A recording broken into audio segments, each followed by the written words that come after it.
It was supposed to be a simple parade, a celebration of community spirit in the small town of Millbrook. The date was June 15th, 1997. The Millbrook High School cheerleaders had spent weeks preparing for the annual summer festival parade, their routines polished to perfection, their uniforms crisp and bright.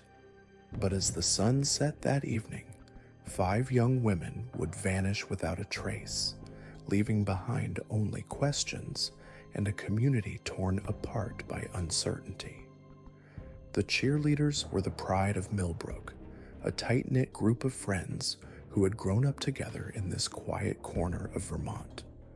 There was Jessica Martinez, the captain, known for her fierce determination and natural leadership. Sarah Chen, the flyer, whose petite frame belied her incredible strength and precision. Emma Thompson, the bass, whose steady presence anchored every routine. Chloe Williams, the tumbler, whose infectious energy could light up any room. And finally, Madison Parker, the newest member, a sophomore who had worked tirelessly to earn her spot on the squad. The parade itself had been a resounding success. Thousands of residents lined Main Street, cheering as the float carrying the cheerleaders made its way through downtown. The girls performed their routines flawlessly, their synchronized movements drawing applause from the crowd. Local photographer Jim Henderson captured dozens of photos that day, images that would later become crucial evidence in the investigation that followed. As the parade concluded around 4:30 in the afternoon, the cheerleaders gathered near the town square to pack up their equipment. They were scheduled to attend the after party at the community center, but first, they needed to return their uniforms and pom-poms to the school. Several witnesses saw them loading their gear into Jessica's red Honda Civic, laughing and chatting about the day's events. That was the last time anyone saw them alive. When the girls failed to appear at the after party, their families initially assumed they had made other plans. Teenagers, after all, were notorious for changing their minds at the last minute. But as the hours passed and phone calls went unanswered, concern began to mount. By midnight, Jessica's parents had contacted the police. The investigation that followed was exhaustive. Search parties combed the surrounding countryside. Volunteers checked every abandoned building and wooded area within a 50-mile radius. The red Honda was found 2 days later, abandoned in a parking lot at the edge of town. The car showed no signs of struggle, no evidence of foul play. The girls' belongings were still inside, their purses untouched, their cell phones charging in the cup holders. Detective Ray Morrison, who led the investigation, was baffled. In his 25 years on the force, he had never encountered a case quite like this. 5 young women don't simply disappear into thin air, especially not in broad daylight, in a small town where everyone knows everyone. Yet that's exactly what seemed to have happened. The weeks turned into months, and the months into years. The case grew cold, relegated to a dusty file cabinet in the basement of the police station. The families never gave up hope, organizing annual vigils and keeping the girls' memory alive through scholarships and community service projects. But as time passed, most people in Millbrook came to accept that they would never know what happened to their beloved cheerleaders. Then, in the summer of 2017, exactly 20 years after the disappearance, a hiker named Marcus Webb was exploring a remote section of the Green Mountains when he stumbled upon something that would change everything. Hidden beneath decades of fallen leaves and undergrowth, he discovered what appeared to be the remnants of a campsite. But this wasn't just any campsite. Scattered among the debris were items that would send shockwaves through the community and reopen one of Vermont's most haunting, unsolved mysteries.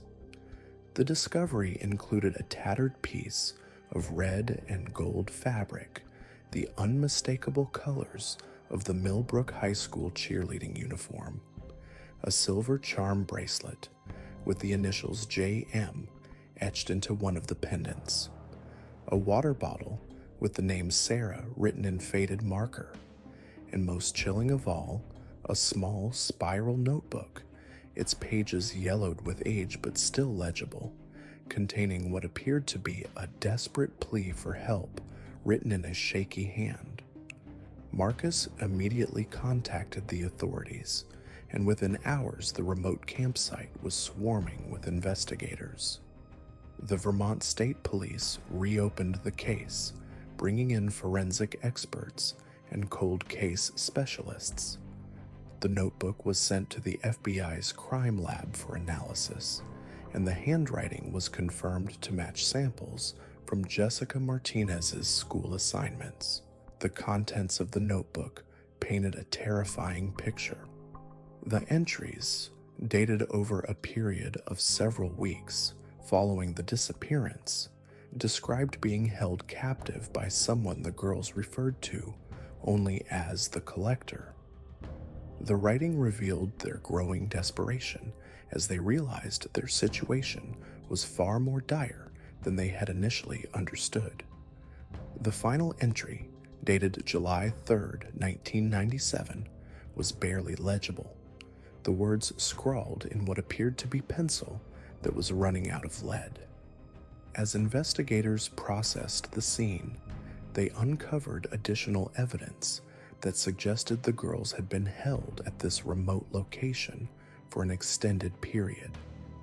The campsite was carefully concealed, hidden in a natural depression surrounded by dense forest. It would have been nearly impossible to find without stumbling upon it by accident, as Marcus had done.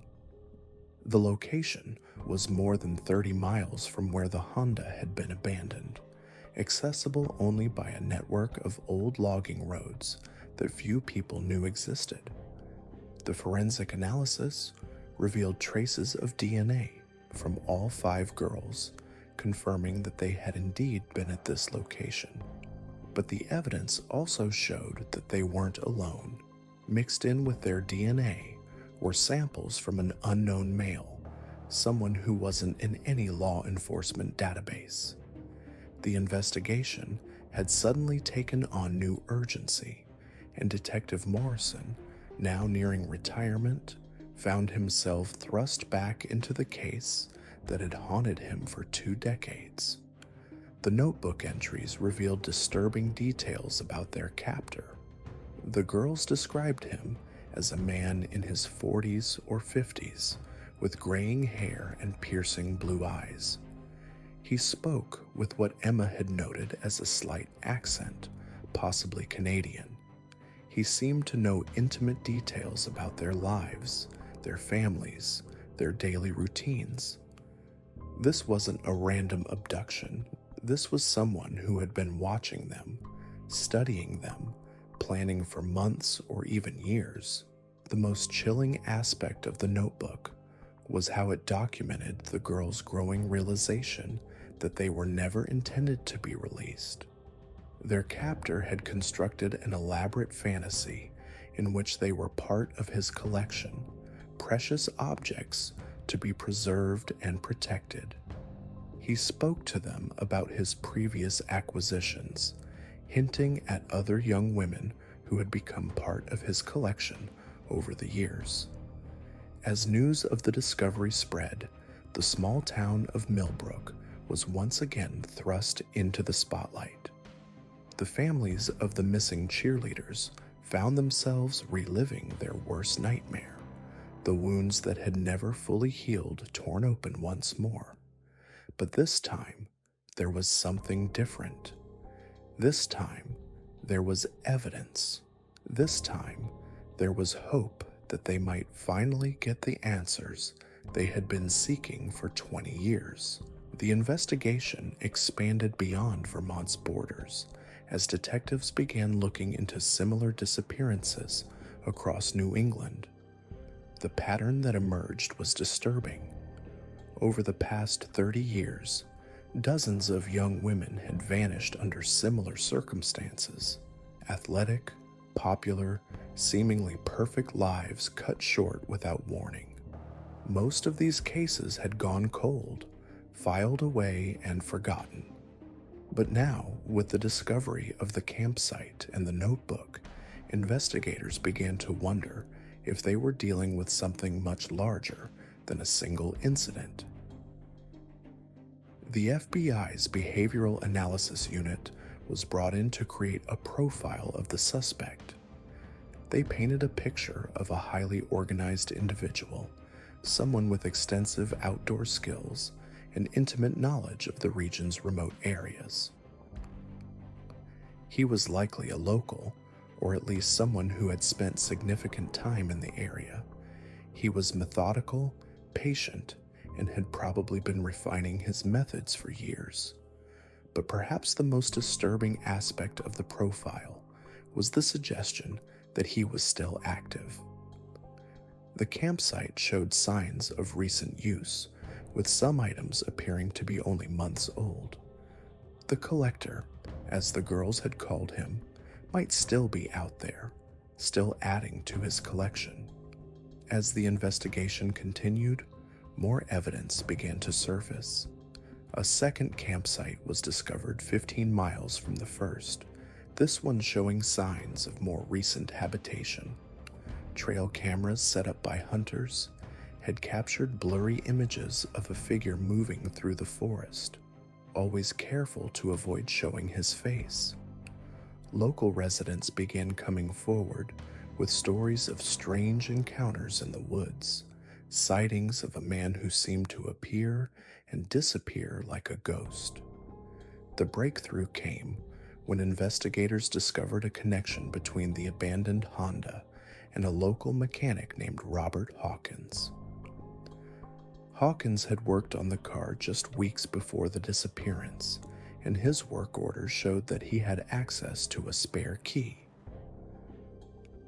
When police arrived at his property, they found a workshop filled with photographs and personal items belonging to dozens of young women.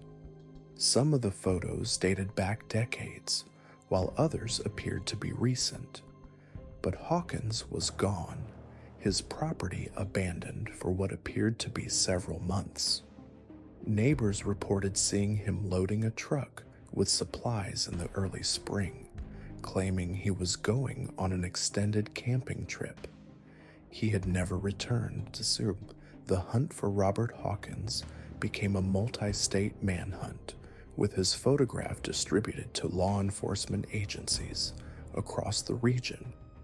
But the man who had terrorized the community for decades had vanished as completely as his victims. The investigation continued, but the trail had gone cold once again. For the families of the 5 cheerleaders, the discovery of the campsite and the notebook brought a mixture of relief and renewed anguish. They finally had confirmation of what had happened to their daughters, but they also had to confront the horrific reality of their final weeks. The girls had been brave, supporting each other through their ordeal, never giving up hope that they would be found. The notebook's final entry, though barely legible, contained a message that would haunt everyone who read it. In Jessica's fading handwriting, she had written, "If someone finds this, please know that we never stopped believing. We never stopped hoping. We never stopped loving our families, and we never stopped fighting."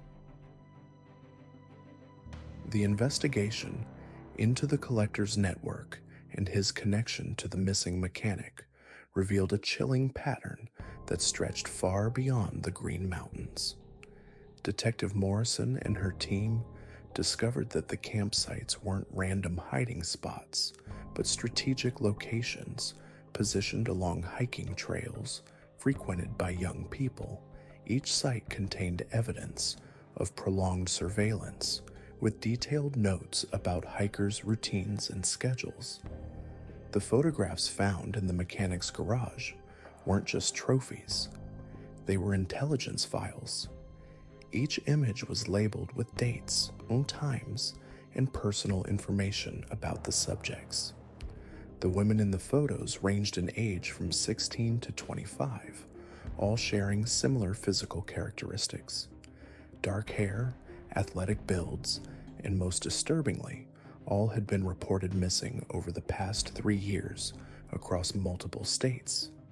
FBI profiler Dr. Sarah Chen was brought in to analyze the evidence.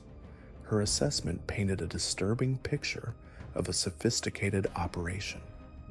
"This isn't a lone wolf," she explained to the task force. "We're looking at someone with military or law enforcement training, possibly working with accomplices. The level of organization suggests months, maybe years of planning for each abduction." The diary entries from the cheerleaders revealed more unsettling details. The man they called the collector had spoken about his collection as if it were a living museum. He told them stories about the others who had come before, describing their personalities and quirks with disturbing fondness. One entry, written in Melissa's handwriting, read, "He showed us pictures today. So many girls. He says we're special because we lasted longer than most. I don't want to know what that means." The breakthrough came when investigators cross-referenced the missing mechanic's work schedule with the dates of known disappearances. Carl Brennan had been working at the garage for 5 years, and his employment records showed he'd taken extended leave periods